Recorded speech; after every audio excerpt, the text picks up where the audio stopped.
Everyone, welcome back to my channel. हजुरहरू जति पनि नयाँ हुनुहुन्छ है, मेरो च्यानललाई चाहिँ प्लिज सब्सक्राइब गर्न नबिर्सिनु होला। र आजको भिडियोमा चाहिँ हजुरहरूलाई एकदमै सजिलो तरिकाले नेपाली ब्राइडल मेकओभर हामी कसरी गर्न सक्छौँ भनेर म देखाउन चाहदैछु। भिडियो अन्तिमसम्म हेरेर चाहिँ साथ दिनुहोला।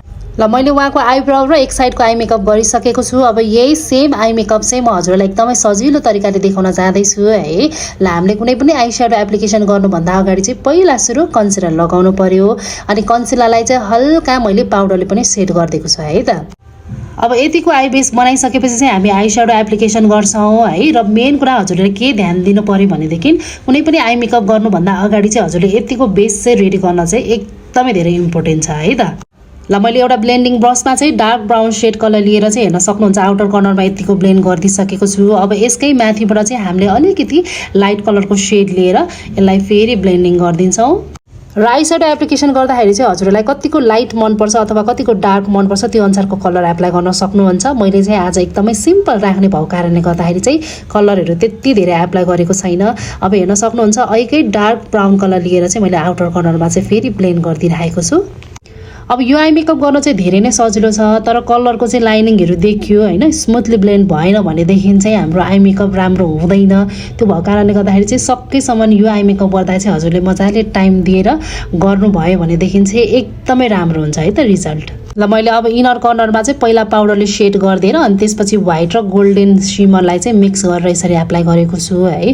हजुरहरूले ब्रसले ह्यान्डले जसरी सजिलो लाग्छ त्यो अनुसारको चाहिँ एप्लाई गर्न सक्नुहुन्छ। यसको माथिबाट मैले हल्का सिमरहरू पनि एप्लाई गरिदिएको छु भनेदेखि अब यो सिमरको लाइनिङहरू नदेखोस् भन्नको लागि चाहिँ हामीले फेरि ऐकै ब्लेन्डिङ ब्रसमा डार्क ब्राउन कलरको सेड लिएर मैले हल्का ब्लेन्ड पनि गरिदिएको छु है त। ल अब हाम्रो आई मेकअप पनि लगभग सकिन लागेको छ है। अब धेरैजनाले चाहिँ यो आइलाइनर पनि लगाउनलाई अलिकति गाह्रो लाग्छ, तर हजुरहरूले मैले गरेको जस्तो गरेर चाहिँ गर्नुभयो भनेदेखि एकदमै सजिलो तरिकाले लाउन सक्नुहुन्छ।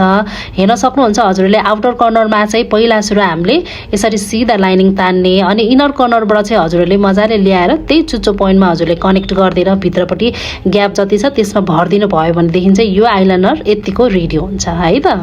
अब लास्टमा हाम्रो मस्कारा र ल्यासेस लगाइसकेपछि हाम्रो आई मेकअप पनि रेडी हुन्छ है। यो आई मेकअप एकदमै सजिलो छ, हजुरहरूले एकचोटि ट्राई पनि गर्नु होला भन्न चाहन्छु। ल अब हामी यति गरिसकेपछि चाहिँ अब फेस मेकअपतिर जाउँ है त।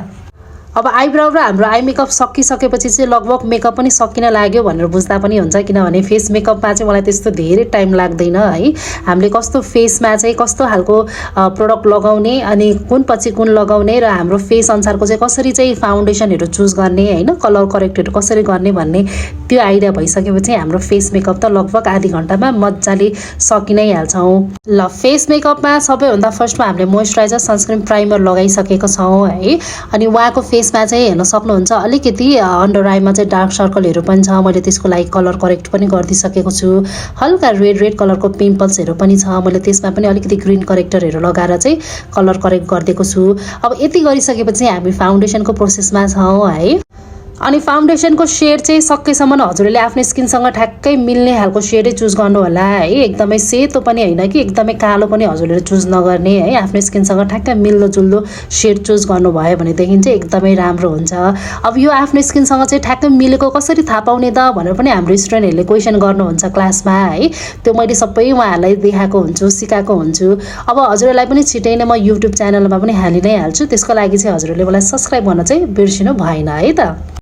र मैले यो भिडियोमा चाहिँ कस्तो कस्तो प्रोडक्टहरू युज गरिरहेको छु भनेर पनि हजुरहरूलाई मैले क्लियरली देखाइरहेको छु है। हजुरहरूलाई त्यस्तो केही कन्फ्युज छ अथवा कुनै प्रोडक्टहरूको बारेमा चाहिँ जान्न मन छ भनेदेखि चाहिँ मलाई कमेन्ट गरेर अथवा मेरो इन्स्टा आइडीमा हजुरहरूले डाइरेक्ट मेसेज गरेर सोध्न पनि सक्नुहुन्छ। ल अब हाम्रो फाउन्डेसन पछि चाहिँ कन्सिलर एप्लिकेसन गर्नुपर्ने हुन्छ है। कन्सिलर चाहिँ हेर्न सक्नुहुन्छ कन्सिलर पोइन्ट पनि हजुरहरूलाई मैले यहाँ देखाइरहेको छु। अब कन्सिलर चाहिँ तपाईँको फाउन्डेसन लगाए जस्तो गरेर चाहिँ सबैतिर ब्लेन्ड गर्नु हुँदैन। यो कन्सिलरको पोइन्ट मैले जहाँ जहाँ लगाएको छु त्यसकै वरिपरि मात्रै हामीले मजाले ब्लेन्ड गर्नुपर्ने हुन्छ है। र मेकअप गर्दाखेरि चाहिँ हजुरले एकदमै टाइम म्यानेज गरेर हैन टाइम मिलाएर मजाले गर्नु होला अनि मात्र रिजल्ट राम्रो हुन्छ। हतारिएर गर्नुभयो भनेदेखि चाहिँ कतै प्रोडक्ट लागिरहेको हुन्छ कतै लाग्दैन ब्लेन्डिङ भएको हुँदैन। अब मैले चाहिँ मेकअपलाई कसरी बुझेको छु भनेदेखि तपाईको हरेक कुरामा ब्लेन्डिङ चाहिन्छ। फेस मेकअप देखि लिएर आई मेकअप देखि लिएर हैन यो आईब्राउ देखि लिएर हरेक कुरामा चाहिँ ब्लेन्डिङ मजाले पुर्याउनु पर्ने हुन्छ।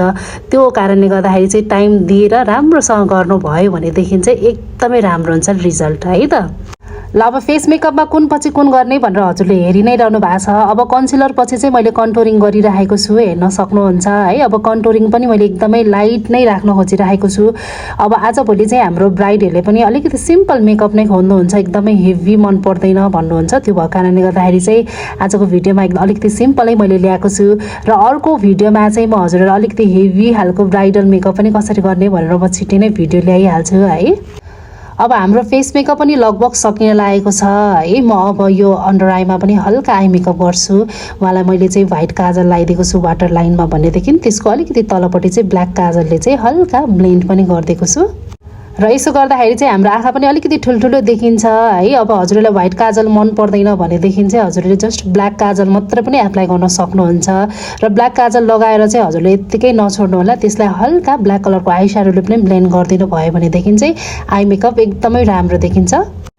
अब लास्ट हाम्रो फेस मेकअपमा बाँकी रह्यो हाइलाइटर र ब्लस है। अब म ब्लस लगाउँदैछु। ब्लस लगाउनको लागि पनि हजुरले सकेसम्म नोजको अगाडिको फ्रन्ट भागलाई अलिकति छोडेर अनि मात्र लगाउनु होला। धेरै अगाडिसम्म आएको पनि राम्रो देखिँदैन। अब म हाइलाइटर लगाउन जाँदैछु। ल अब हाम्रो फेस मेकअप पनि लगभग सकि नै सक्यो है। अब चाहिँ म मेरो अहिलेको यो लेटेस्ट फेभरेट लिपस्टिक म लगाउन जाँदैछु। एकदमै राम्रो छ हजुरहरूले पनि एकचोटि ट्राई गर्नु होला। यो नेपाली ब्राइडल मेकओभरमा चाहिँ प्राय हाम्रो क्लाइन्टले रेड मरुन लिपस्टिक नै चुज गर्नुहुन्छ। त्यो भएको कारणले गर्दाखेरि चाहिँ मैले उहाँलाई रेड कलरको लिपस्टिक नै लगाएको छु है। हेर्न सक्नुहुन्छ हामीले यतिको लुक्स निकालिसकेको छौँ। अब उहाँलाई हामी टिका पनि लगाइदिन्छौँ है। ल अब हाम्रो बाँकी रह्यो हेयर स्टाइल र ड्रेस है। मैले हेयर स्टाइलमा चाहिँ एकदमै सिम्पल हेयर स्टाइल राखेको छु हेर्न सक्नुहुन्छ। ब्राइडल हेयर स्टाइलमा चाहिँ अरू पनि हेयर स्टाइल चाहिँ गर्न सकिन्छ तर मैले चाहिँ उहाँलाई एकदमै सिम्पल राखेको छु र यति गरिसकेपछि चाहिँ फाइनल्ली हेर्न सक्नुहुन्छ यो हाम्रो फाइनल लुक्स रहेको छ है।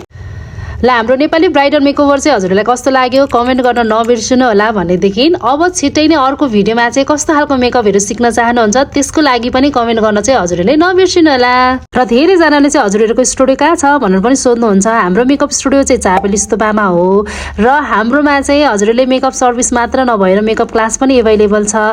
हजुरहरू कोही इन्ट्रेस्टेड हुनुहुन्छ भनेदेखि चाहिँ हामीलाई सम्झिन सक्नुहुन्छ। Thank you.